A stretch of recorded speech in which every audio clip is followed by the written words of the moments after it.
Hello students, कैसे हैं आप सब। उम्मीद करता हूं कि आप सब अच्छे होंगे, स्वस्थ होंगे और आपकी पढ़ाई भी अच्छी चल रही होगी। तो चलिए शुरू करते हैं आज की वर्कशीट। और आज की वर्कशीट है क्लास 10 के सामाजिक विज्ञान की वर्कशीट नंबर 2। ये मूल्यांकन कार्यपत्रक है असेसमेंट का, और ये असेसमेंट एसएसटी का दूसरा कार्यपत्रक है। और यह पूरा कार्यपत्रक 20 अंक का है। यह कार्यपत्रक 2 भागों में विभाजित है। एक भाग में बहुविकल्पीय मतलब ऑब्जेक्टिव प्रश्न है, और प्रत्येक प्रश्न का 1 अंक है, मतलब कि प्रत्येक प्रश्न के लिए आपको 1 अंक दिए जाएंगे। जबकि भाग 2 में लघु उत्तरीय प्रश्न है और प्रत्येक प्रश्न 3 अंक का है। तो चलिए अब यहाँ दिए गए गद्यांश को पढ़ते हैं, और इसको पढ़ने के बाद इन सारे प्रश्नों के उत्तर करते हैं। नीचे दिए गए अनुच्छेद को पढ़िए और पूछे गए प्रश्नों के उत्तर दीजिए। यह एक अनुच्छेद है, पैराग्राफ है। झूम अर्थात कर्तन दहन प्रणाली। स्लैश एंड बर्न कृषि को मैक्सिको और मध्य अमेरिका में मिल्पा, वेनेजुएला में कोनुको, ब्राजील में रोका, मध्य अफ्रीका में मसाले, इंडोनेशिया में लदांग और वियतनाम में रे के नाम से जाना जाता है। लेकिन इससे पहले हम यह जान लें कि झूम खेती होती क्या है, कैसे होती है। तो झूम खेती बच्चों, मान लीजिए कि यहाँ बहुत सारे जंगल लगे हुए हैं और कुछ लोग आते हैं और इस जंगल में से कुछ भाग को साफ करते हैं, यहाँ के जंगल को काटते हैं, जलाते हैं, फिर यहाँ की में ज़मीन को खेती लायक बनाते हैं और इस पर कृषि करते हैं। कुछ दिनों तक खेती करते हैं जब तक यह उपजाऊ रहती है। उसके बाद पुनः इसको छोड़ देते हैं। जब यह अनुपजाऊ हो जाती है तो फिर दूसरे जगह जंगल काटते हैं और खेती करते हैं। तो इस तरह से जंगलों को काट कर साफ करके और उसके खेत को, उस जमीन को खेत के उपयोग में लाना झूम कृषि कहलाता है। और यह झूम कई जगह पर कई नाम से जाना जाता है, जैसे कि आपने जाना कर्तन दहन प्रणाली, मैक्सिको और मध्य अमेरिका में मिल्पा कहा जाता है, वेनेजुएला में कोनुको कहा जाता है, ब्राजील में रोका और मध्य अफ्रीका में मसाले, इंडोनेशिया में लदांग और वियतनाम में रे के नाम से जाना जाता है। भारत में भी यह प्रारंभिक किस्म की खेती है। किस किस्म की खेती है? तो प्रारंभिक किस्म की खेती है। अनेक नामों से जानी जाती है, जैसे मध्य प्रदेश में बेबर या दहिया, आंध्र प्रदेश में पोडू अथवा पेंडा, ओडिशा में पामाडाबी या कोमान या बरिंगा, और पश्चिम घाट में, पश्चिम घाट आप जानते हैं भारत का ये वाला क्षेत्र, ये वाला जो भाग होता है इसको पश्चिम घाट बोलते हैं। तो पश्चिम घाट में कुमारी, दक्षिण पूर्वी राजस्थान में वालरे या बाल्टरे, हिमालयन क्षेत्रों में खील, झारखंड में कुरुआ और उत्तर पूर्वी प्रदेशों में झूम आदि के नाम से इस तरह की खेती को जाना जाता है। अब कुछ प्रश्न हैं, जैसे कर्तन एवं दहन कृषि को मैक्सिको में क्या कहा जाता है? तो इसको मिल्पा कहा जाता है। कर्तन एवं दहन कृषि को मैक्सिको में मिल्पा कहा जाता है। झूम किस प्रकार की कृषि है? प्रश्न 2 है कि झूम किस प्रकार की कृषि है। तो हमने देखा है कि प्रारंभिक कृषि का प्रकार है झूम, प्रारंभिक कृषि का प्रकार है। भारत में इसको प्रारंभिक कृषि के नाम से जाना जाता है। उसके बाद है कि झारखंड में झूम को किस नाम से जाना जाता है? तो झारखंड में झूम को कुरुआ के नाम से जानते हैं। झारखंड में झूम को कुरुआ के नाम से जाना जाता है।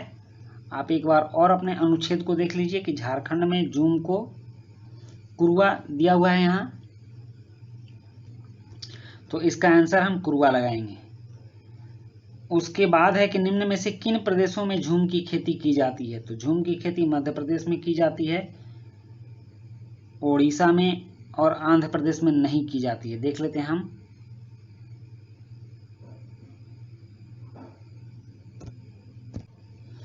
ओडिशा में पामाडाबी के नाम से जानते हैं और आंध्र प्रदेश में पोडू। इसका मतलब कि हर जगह इसकी खेती की जाती है, तो ये सभी इसका उत्तर होगा। और प्रश्न 5 है कि दिए गए अनुच्छेद के अनुसार निम्नलिखित में से किस देश में झूम की खेती नहीं की जाती है? तो जापान में झूम की खेती नहीं की जाती है, बाकी वेनेजुएला, वियतनाम और इंडोनेशिया का जिक्र है। उसके बाद इसका भाग 2 है कि ऊर्जा संसाधनों के संरक्षण के कोई 3 उपाय लिखिए। तो ऊर्जा संसाधन के संरक्षण के 3 उपाय। उसके बाद नेक्स्ट प्रश्न है कि कृषि के प्रकारों का संक्षेप में वर्णन कीजिए। और उसके बाद है कि चावल की खेती के लिए आवश्यक भौगोलिक दशाओं का वर्णन कीजिए। और प्रश्न 9 है कि आप अपने दैनिक जीवन में खनिज संसाधनों का संरक्षण कैसे कर सकते हैं, वर्णन कीजिए। और प्रश्न 10 है कि भारत की किसी एक रबी फसल पर निबंध लिखिए। तो चलिए अब इन प्रश्नों का उत्तर करते हैं। प्रश्न 6 है कि ऊर्जा संसाधनों के संरक्षण के कोई 3 उपाय लिखिए। तो इसका उत्तर है ऊर्जा संसाधनों के संरक्षण के लिए सबसे पहला उपाय है कि हमें वैकल्पिक ऊर्जा का प्रयोग करना चाहिए। दूसरा उपाय है कि सौर ऊर्जा का अधिकाधिक प्रयोग करें और तीसरा है हमें सार्वजनिक वाहन प्रणाली का इस्तेमाल करना चाहिए।